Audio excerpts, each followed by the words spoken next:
reality. You're my sunshine, you're my best times, you're my anomaly. And I'd choose you in 100 lifetimes. I'd choose you in 100 worlds. I'd find you,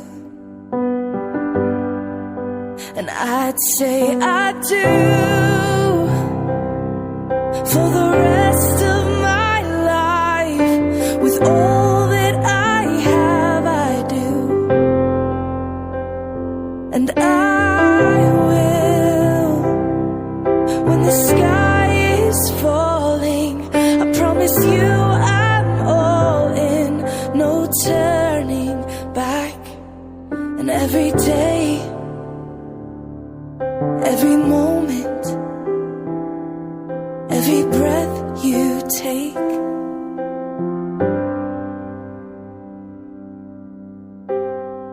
I choose you.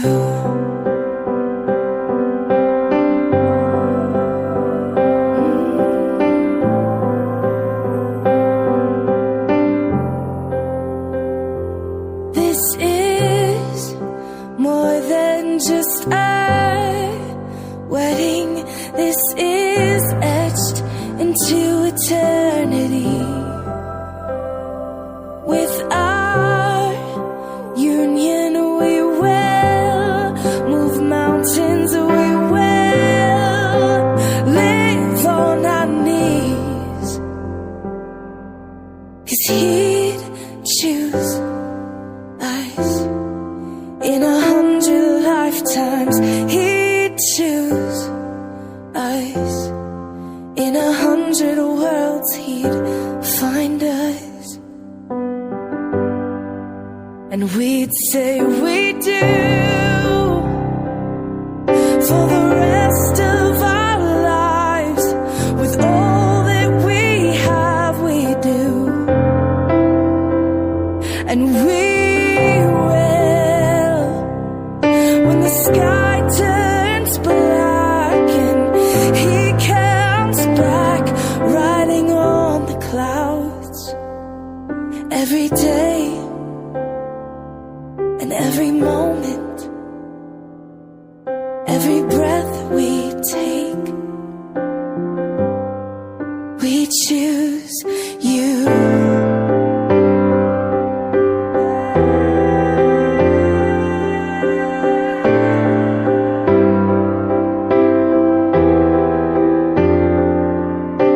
Look into my eyes, dear.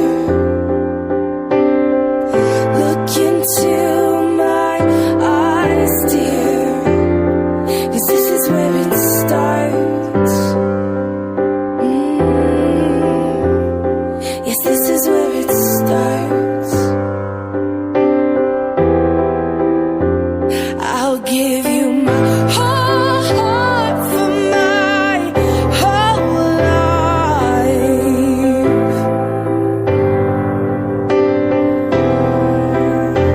I'll give you my whole heart for my. Pinagpala ng ating Panginoong Jesucristo at gaganaping may karangalan sa gitna ng mga tao. Kaya't ating gunitain ng buong galang na ang pag-aasawa'y itinatag at binanal ng Diyos sa ikagagaling at ikaliligaya ng sangkatauhan. Ipinahayag ng ating tagapagligtas na iiwan ng lalaki ang kanyang ama't ina at mahikisama sa kanyang asawa. Sa pamamagitan ng kanyang mga apostol ay itinuro niya sa mga nagsisipasok sa kaugnayang ito na magtataguyod ng pagmamahalan at pag-iibigan, magdalahan ng mga karamdaman at mga kahinaan sa isa't isa, at sa kanilang sambahayan ng pananalangin at magpasigla sa isa't isa sa mga bagay na nauukol sa Diyos, at magkasamang mabuhay bilang mga tagapagmana ng biyaya ng buhay. Mahalaga ang pagliliwanag patungkol sa nagsasamang dalawa nagmamahalan. Kayong mag-asawa, kayo ay Christian na do not conform any longer to the pattern of this world. Sa madaling salita, ang pag-aasawa ay plano ng Diyos. Bagamat marahil nagpipray si Sister Emmy, nagpipray si Brother Lexter, yung prayer na yon sa Diyos pa rin ang masusunod. Sa madaling salita, ang plano nila ay pinagtugma lamang ng Diyos. Hindi ito kaisipan ng isang tao dahil ang basihan ko ay pogi si Lexter, maganda si Emmy. Lahat ng yan lilipas. Lexter, Emmy, nagkaroon kayo ng tipanan ngayon, hindi kayong dalawa lang.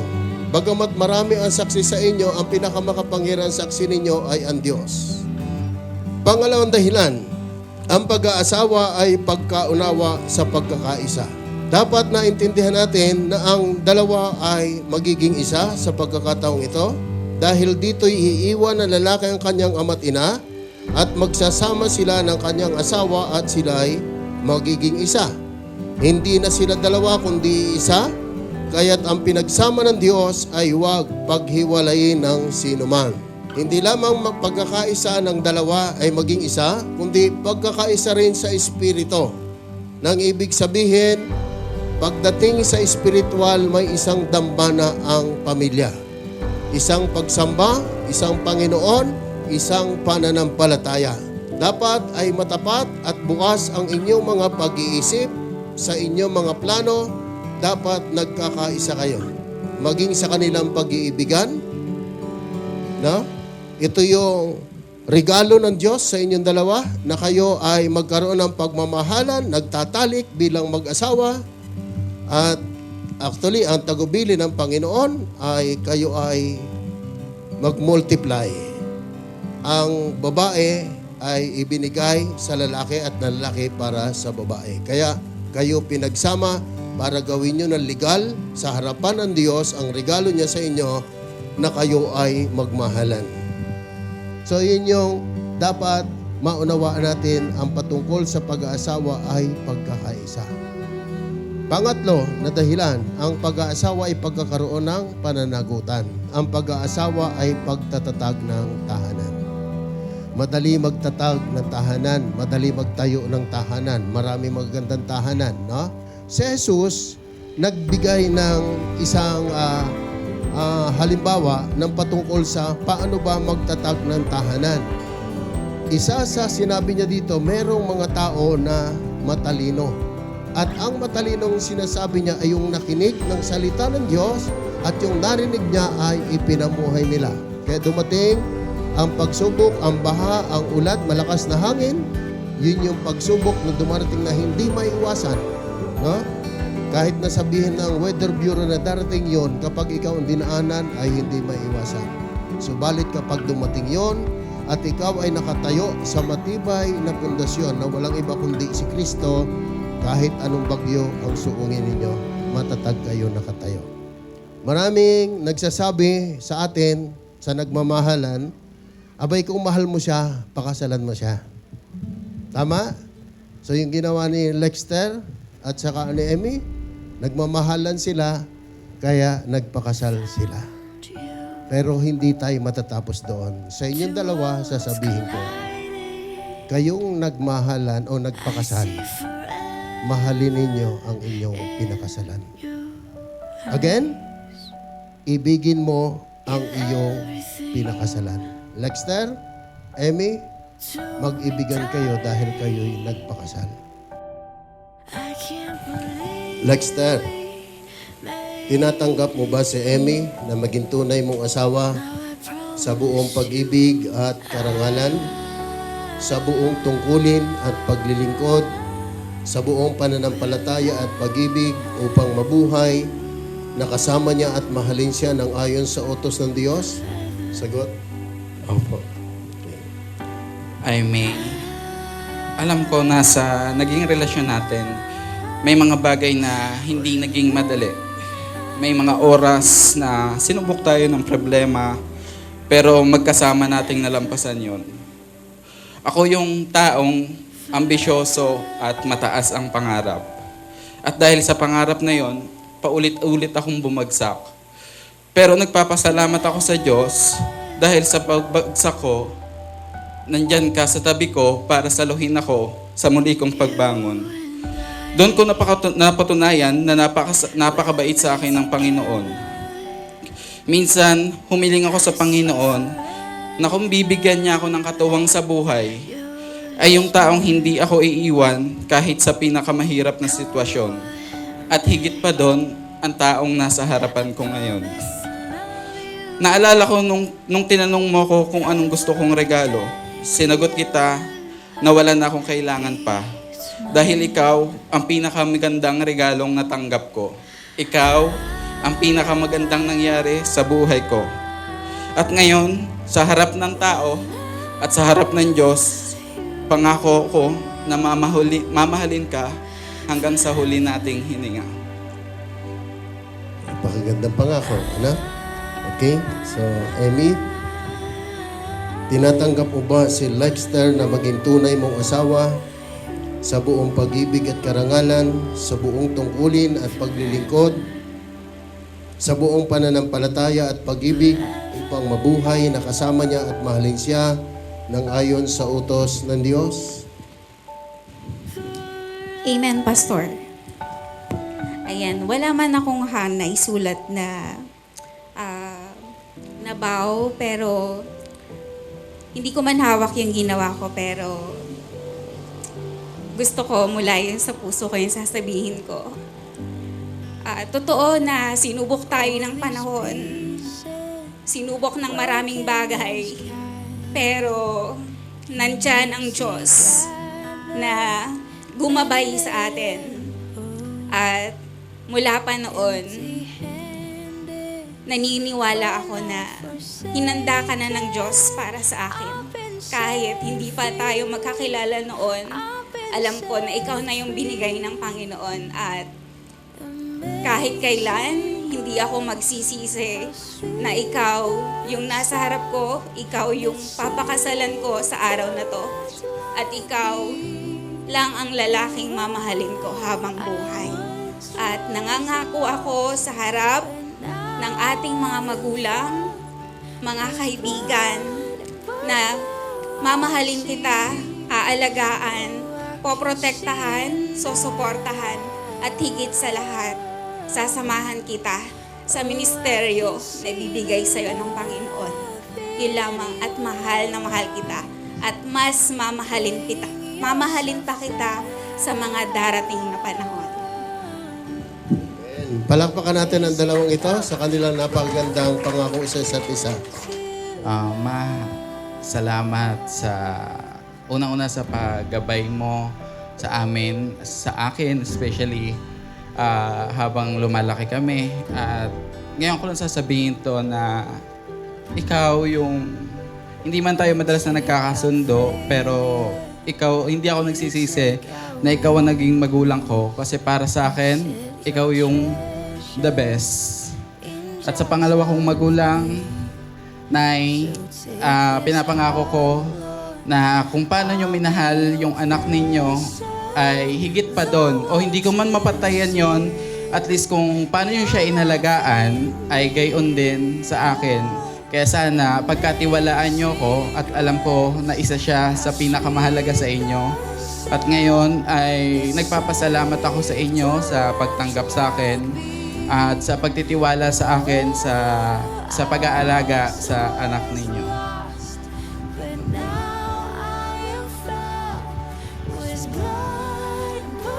Nay, maraming salamat sa walang hanggang pagmamahal na binigay mo sa akin at sa mga kapatid ko. Salamat na kahit na may edad ka na, nandyan ka pa rin para gabayan kami na magkakapatid. At salamat sa lahat ng sakripisyo na binigay mo, na kahit hindi mo na kaya, kinakaya mo pa rin. Maraming salamat sa lahat ng ginawa mo sa akin at sa mga kapatid ko. At sa aking mama, salamat sa pagtanggap sa akin na magiging anak mo na rin. Sana sa mga darating na panahon ay mas makilala pa natin ang isa't isa. At masaya ako na meron akong nanay at ngayon meron na rin akong mama. Kaya po, gusto ko may enjoy natin yung mga araw na magkakasama pa tayo. Maraming salamat din po. Maging kay Kuya, salamat sa lahat ng sakripisyo mo sa akin. Salamat din sa pagmamahal na binigay mo na kahit na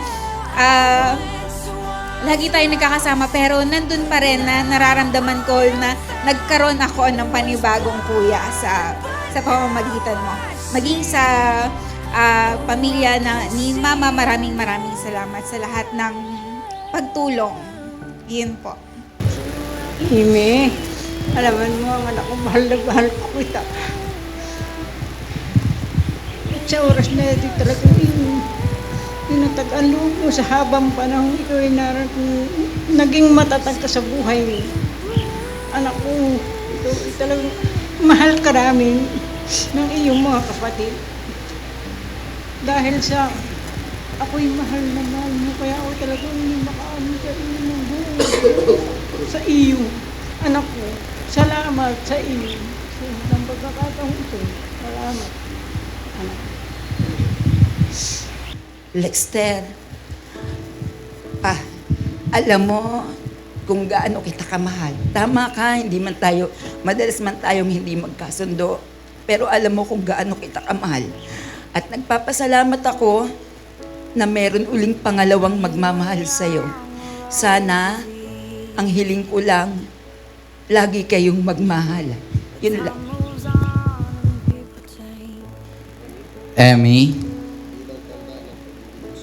bilang tanda ng pag-ibig ko sa iyo, ibinibigay ko ang singsing na ito sa pangalan ng Ama, ng Anak, at ng Espiritu Santo. Amen.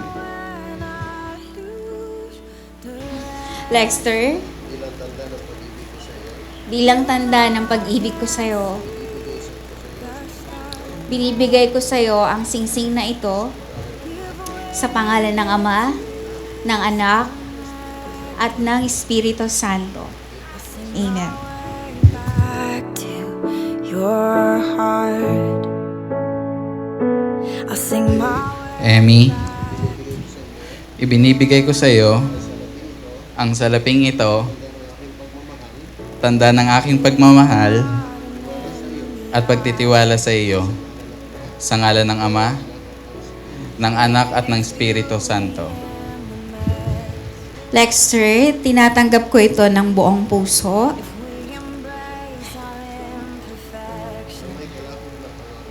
Na may kalakip na pangako. Nagagamitin ito sa pinakamabuting paraan upang ito ay lumago at maging tulong sa ating pamumuhay. the stars. If we get disconnected, I'll sing my way back to your heart. I'll sing my way back to your arms. A million miles, 100 lifetimes, I'd never find another you. I found a diamond in the desert. Another story wouldn't do.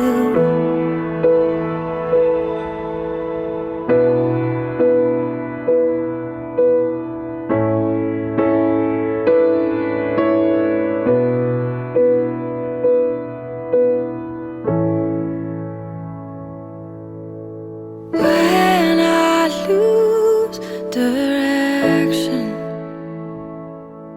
when I can't see.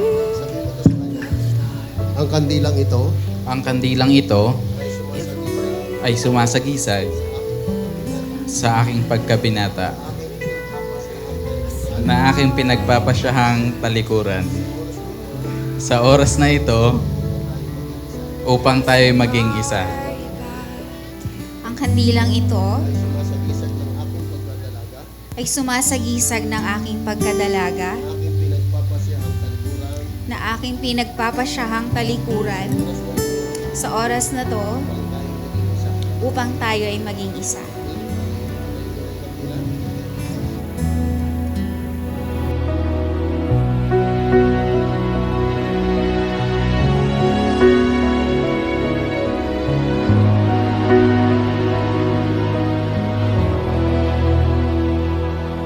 Every day with you is magic. Every kiss is better than the last. It's a home I've never known, a place I know will last. Sa pamamagitan ng kapangyarihang ipinag-alog sa akin ng Grand Harvest Christian Ministries Incorporated, aking pinapahayag na si Lexter at Emmy ay mag-asawa na ngayon. Ang pinagsama ng Diyos, huwag papaghiwalay ng tao. Magpalain nawa kayo ng Panginoon at ingatan. Maliwanag ang ginawa ng Panginoon ang kanyang mukha sa inyo at bigyan kayo ng kapayapaan ngayon at sa buhay na walang hanggan. Sa oras nito, pakitaas na ang belo niya. And you may kiss the bride. Okay ba? Satisfied ang picture? Okay, ready? Okay, yung ayos na pwesto. Hindi masyadong sugod na sugod ka doon. Kailangan diretso kayo, okay? Okay, ready? 1, 2, 3. Yung isa, pinapanood ko. Pinapanood ko na. Okay, palakpakan po natin ang Panginoon. Tapos na po ang kasalan ito. At pagpalain tayong lahat ng ating Panginoon. Ipagpapagin natin ang kanilangan sa pangalan naman ng Anak at ng Espiritu Santo. Now hand in hand we soar for a lifetime of our love yous. Two hearts, one beat. You whisper to me, be mine for a lifetime.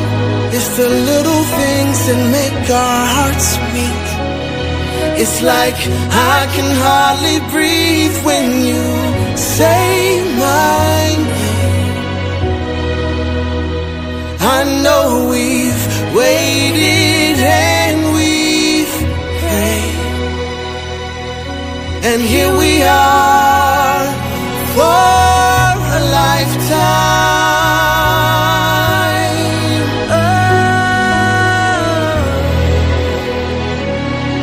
Forever and ever for a lifetime.